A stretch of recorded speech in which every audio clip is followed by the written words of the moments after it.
Welcome to my Photoshop tutorial for Ascension's Atlas map style. Okay, so now we'll set up the climate zones a bit more and make some polar and snow regions.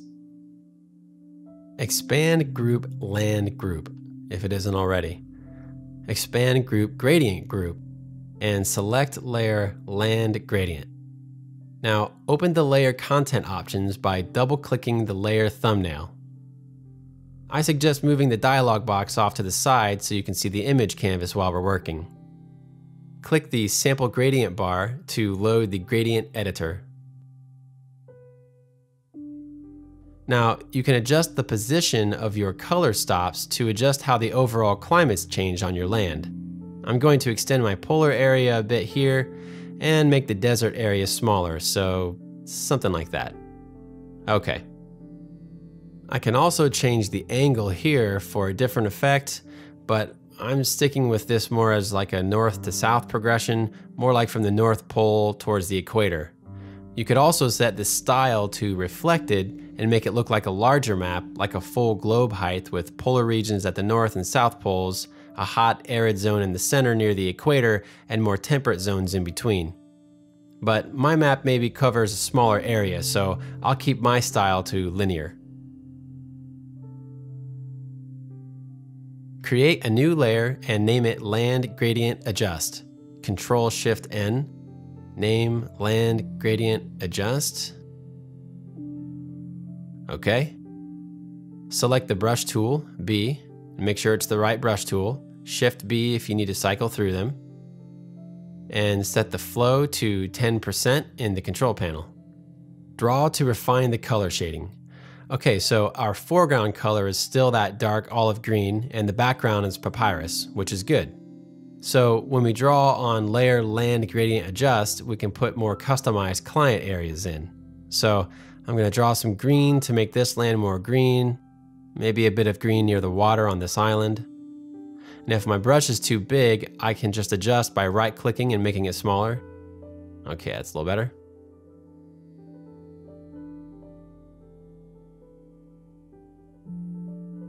You might add green around the borders a bit, around the lakes, wherever you want to cover up some deserts. Ascension recommends adding desert shading on the eastern side of mountains as well. Remember to hit X to swap colors.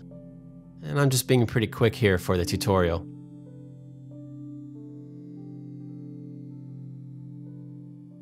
I'll add a little desert over here.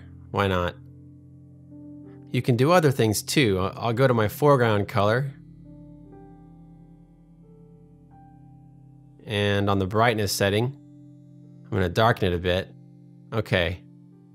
So now this is like a valley or more of a jungle area.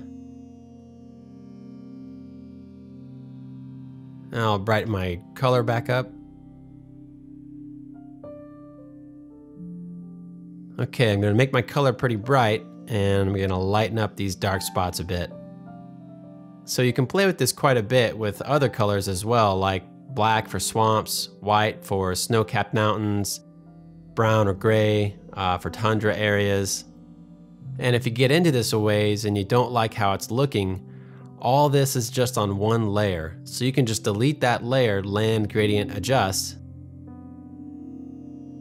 and then go back and start at 132 again. Create layer, Control-Shift-N, Land Gradient Adjust, hit OK, and then step 133, brush tool B, and just draw my shading again however I want. Okay, so put some desert here, darken this down, add a little green here.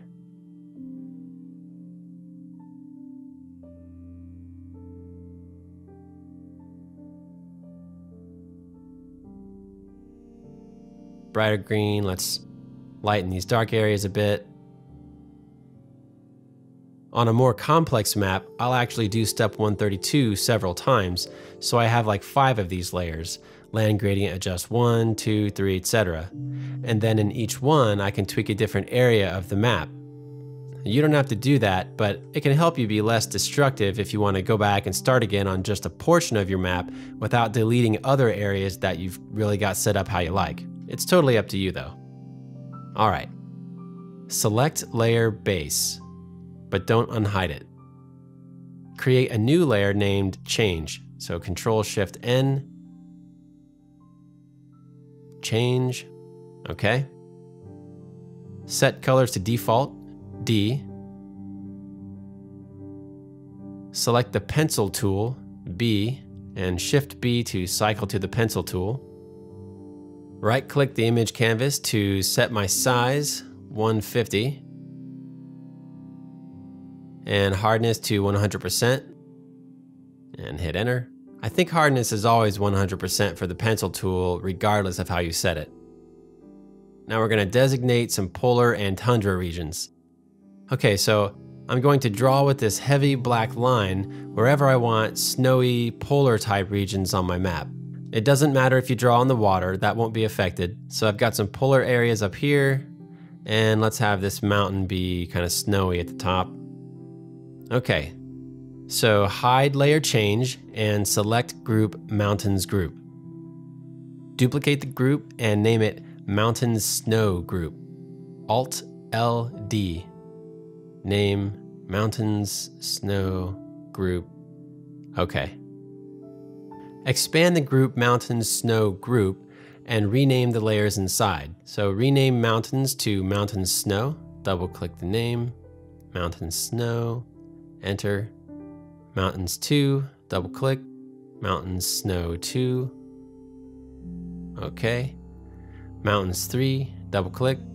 Mountains Snow 3, okay, great. And I'll collapse that group again. Select layer Hills. Duplicate the layer and name it Hills Snow. Control-Alt-J. Hills Snow, okay. Select layer Hills again. Create a selection from layer Change. So Control-click on the layer thumbnail for layer change. Expand the selection, Alt-S-M-E. Expand by 20 pixels, okay. Feather selection, Alt-S-M-F. Feather radius 20, okay. And delete selected, delete. Select layer Hills Snow. Invert the selection, Control-Shift-I. Delete selected, delete. So we had two copies of our hills, layer Hills and layer Hills Snow. And we just deleted the hills from this area in layer Hills, but in this area for layer Hills Snow. So now they're not overlapping anymore. Okay, select group Mountains Group. Add a reveal selection layer mask, Alt-L-M-V. Select group Mountains Snow Group. Reselect, so Control-Shift-D, that brings up the selection we just had. Add a hide selection layer mask, Alt-L-M-D. And now you can see that the layer mask thumbnails for our two mountains groups are exactly the opposite. Select layer change and delete that layer. We're done with that. Now select layer Mountains Snow. So expand group Mountains Snow Group and select layer Mountains Snow inside. Now we're going to edit the color overlay layer style of Mountains Snow. So Alt-L-Y-V. And let's change the color from that brown to a middle gray. 505050. Okay. And okay. Copy the color overlay layer style from Mountain Snow to layers Mountain Snow 2, Mountain Snow 3, and Hills Snow. So if you would collapse the effects for this layer, just expand those again. And then we're going to hold Alt and click and drag on the color overlay style from layer Mountain Snow over to layer Mountain Snow 2. You see it says FX near the mouse while I'm dragging. And then we'll just do that again for layer Mountain Snow 3. And one last time for layer Hills Snow. So now you see the hills and mountains in my polar regions are gray, and this little snow-capped area of the mountains here. All right, so before we move on, I'm going to tidy up a bit. So collapse my effects, collapse these groups. Okay, so the land terrain is pretty much complete except for the rivers, and before we do that, we're gonna tweak the shelving up a bit. Sometimes the shelving doesn't extend out properly from the land. I run into this problem when I've set up my map in different ways, which we're not gonna have now, but I'm gonna go over this anyway for your own future reference. So expand Group Ocean Group and select Layer Shelf. Hold Alt and scroll on the mouse wheel to zoom in. Select the Brush tool, B, and Shift B to cycle back to the regular brush tool. Set the flow to 10%, and then right-click on the canvas, set the size to 10, and hardness 100%. Okay, now hold the spacebar for the hand tool, and let's pan around our shores and islands and see if there's any shelving areas that aren't properly extending past the land. So my map doesn't actually have any shelving issues, but I've messed up an area intentionally just to illustrate. So you would draw in some shelving here, just enough to make sure that it doesn't look like the land is extending over the shelf. Be careful here though, because it's easy to make the shelf look too smooth, and that's also why the flow is only 10%. You could also draw some custom shelves. So here you see I'm extending the shelf out into this little kind of shallow bay area.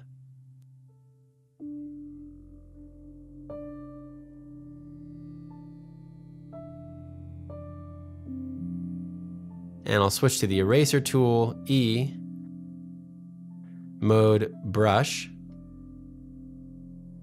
flow 10%, right click, we'll set the size to 10 pixels, hardness 0%, and enter. And here I'm removing some of that shelf I just added, so there's like an underwater crater or something. You see how you can mess with it though and get some different effects.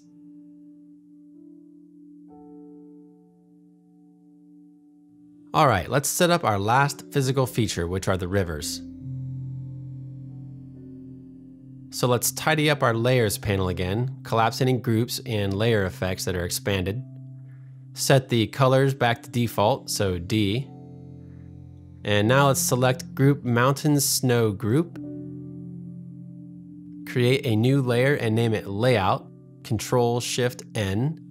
Name Layout. And set the opacity to 25%. Okay. Now double check that it's not inside Group Mountain Snow Group. If the group wasn't collapsed, it would have been created inside the group. So if that did happen, just click and drag the layer above the group here. All right. Select the pencil tool, B, Shift B to cycle if needed. Right click and set the size to 18 pixels. Enter. Now we'll draw a layout guide for our rivers, so it doesn't have to be perfect. Now think of your river systems as trees which grow from the sea border towards inland. The trunk splits into smaller and smaller branches as it progresses inland and towards higher altitudes. Now you can go crazy creating rivers until your eyes fall out as they branch and branch and branch. I'm no expert on their layout, but if you really want to get into it, there's lots of information on the Cartographers Guild forums on how realistic rivers will flow. For now, I'm just happy with this, so I recommend keeping it simple your first time. Okay, create a new layer and name it Rivers. Control Shift N, name Rivers. Okay. Now right click and set the pencil tool to 1 pixel. Enter. And then I'm going to zoom in, Alt scroll wheel, or select the zoom tool, Z, and click to zoom in to about 200%, and then select the pencil tool again, B. Draw some squiggly lines for your rivers. and you just follow that general layout we just set up. Now, if you want a really big river, you can use a 2-pixel pencil size. So I try to follow the shapes of the hills and mountains a little bit, like my rivers are changing directions wherever they're blocked by a hill. For the tutorial, I'm being pretty quick about this right now just so we can get on to the next part. And hold spacebar and drag so I can pan around. And again, I'm just being really quick here. If you want to spend more time on this, just pause the video and take some time on your rivers if you like. Okay, zoom back out. So zoom tool Z, Alt click to zoom out. Create a selection from layer base. Control click the layer thumbnail. Invert selection, Control Shift I. Delete selected, delete. Deselect, Control D. So all I'm doing here is clipping the rivers where they're extended into the ocean. Set the layer fill to 0%. And we'll add a color overlay layer style, Alt L Y V. Set the blend mode to multiply. Set the color to a medium gray teal, 406480. Okay. And opacity to 33%. They're pretty subtle here, and you can turn up the opacity if you like to make them more visible. I'm fine with 33%. Okay. Select layer layout, delete the layer, delete. Okay, so our physical map is all set up. Probably saved now for good measure as well. Control S. Now we're going to add some map style features and create some political borders for countries. So first, let's make a latitude and longitude grid. Create a new document, Control N. The width and height I set here will determine the spacing of our grid lines.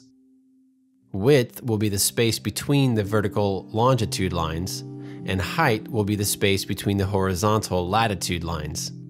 I'm going to set this to 200 by 200. Set the background contents to transparent, and everything else doesn't matter for this. Okay. So the next few steps in our tutorial are going to take place in this new document. Alright, select all, Control A. Select the rectangular marquee tool, M. This will let me move that selection box I just created. So move the selection box down and right 1 pixel. So down arrow once and right arrow once. Invert selection, Control Shift I. Double check my colors are default, D. And we're going to fill with the foreground color, so Alt backspace and deselect, Control D. So it's kind of hard to see here, but I've just made a 1 pixel line along the left edge and top edge of my document. Now let's define a pattern. Edit menu, define pattern. I'm going to name it 200 by 200 PX grid. You might use a different name if you had set a different size when we created the document. Okay. Now close the document, Control W, and I'll click No. I don't need to save it. Okay, so now we're back in our map document, and select layer rivers if it's not already. Create a new layer and name it lat/long lines. Control Shift N. Name lat/long lines. Mode to overlay. Set the opacity to 35%, and you can adjust this later if you like. Okay. And we're going to do fill layer, so Shift backspace. For use, set it to pattern. Then click the custom pattern thumbnail to bring up the patterns. The pattern we just defined will be the last pattern in the list, at the bottom right. You can mouse over it to see its name just to be sure, so select that and hit OK. And there you go, a 200 by 200 pixel grid. Now you can redo steps 180 through 189 as many times as you want and make all different kinds of different sized grids. Okay, so double check our colors are default, D, and expand the group Land Group. Select Layer Land, and add a stroke layer style, Alt-L-Y-K. And we'll set the size to 1 pixel, fill type, gradient, and for gradient, click the gradient sample bar to bring up the gradient editor. And gradient type should be solid. All right, so check our opacity stops. They should both be 100%. That one's good. And that one's good. Okay, set the leftmost color stop to gray. So A0, A0, A0. Okay. Location is 0%, so that's fine.